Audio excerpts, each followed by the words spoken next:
For everything you ask for in prayer will be yours if you only have faith. This is full of meaning. Lahat daw ng hinihingi mo sa panalangin ay magiging sayo, mapapasayo kung nananalig ka. Ang akala ng iba, ang prayer, yun lang inuusal ng bibig. Yung Lord, magpe-pray na po ako, ito na po ang prayer ko, Amen, at yun ang prayer.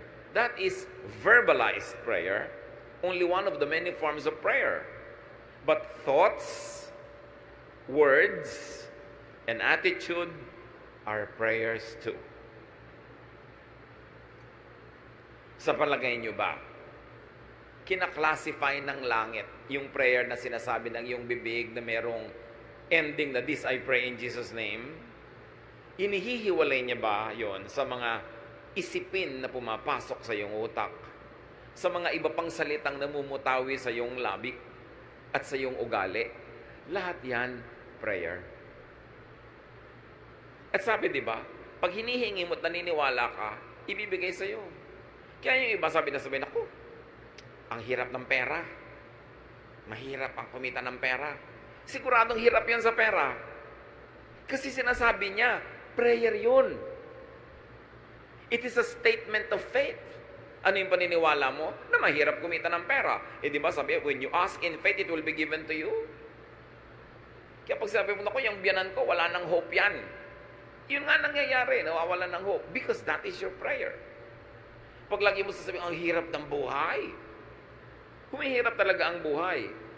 Dapat nating malaman na ang prayer hindi lang yung minememorya ng iba at hindi lang yung magagandang mga pananalita na may introduction na magpe-pray na tayo tapos ine-endan mo ng amen. Lahat ng tumatawid sa iyong isip, lahat ng lumalabas sa iyong bibig ay panalangin. Kaya pag sabi mo, wala na akong pag-asa, ganito lang ako, nagiging ganun ka talaga. Kasi yun ang hinihingi mo. And the greatest deception is people don't realize that they are always praying. And only when you think that way, will you realize that it is possible to pray without ceasing. Di ba sabi, pray without ceasing? Pwede ka ba namang hindi tumigil manalangin? Yes, kasi pati ang iniisip mo, panalangin. Pati ang panaginip mo, panalangin. When it crosses your mind, it registers in heaven.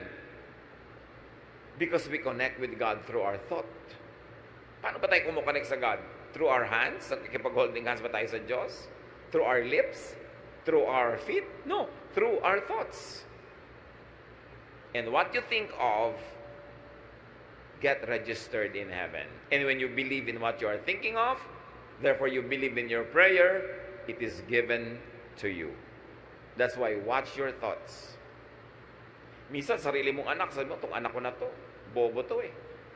Prayer mo yun. It is a statement of faith. Pag sasabi mo, wala naman lalaking faithful, di ganun nga mangyayari sa husband mo sa'yo kasi sinasabi mo na pinagdadasal mo na. Bantayan natin ang mga pinagsasasabi natin kasi natutupad. That is the great and mysterious power of the spoken and the unspoken word. It happens. Kasi we were created in God's image. At pag ang Diyos inisip niya at sinabi niya, nangyayari. Pag sinabi niyang, let there be light, nagkakalight. Pag sinabi niyang, let waters and the earth separate, nangyayari. We were created in God's image. May kapangyarihan ang ating salita. That's why with every word you say, you either bless or curse your own life and others. Kaya dapat mag-isip. Attract blessings. Speak good, kind, and positive words.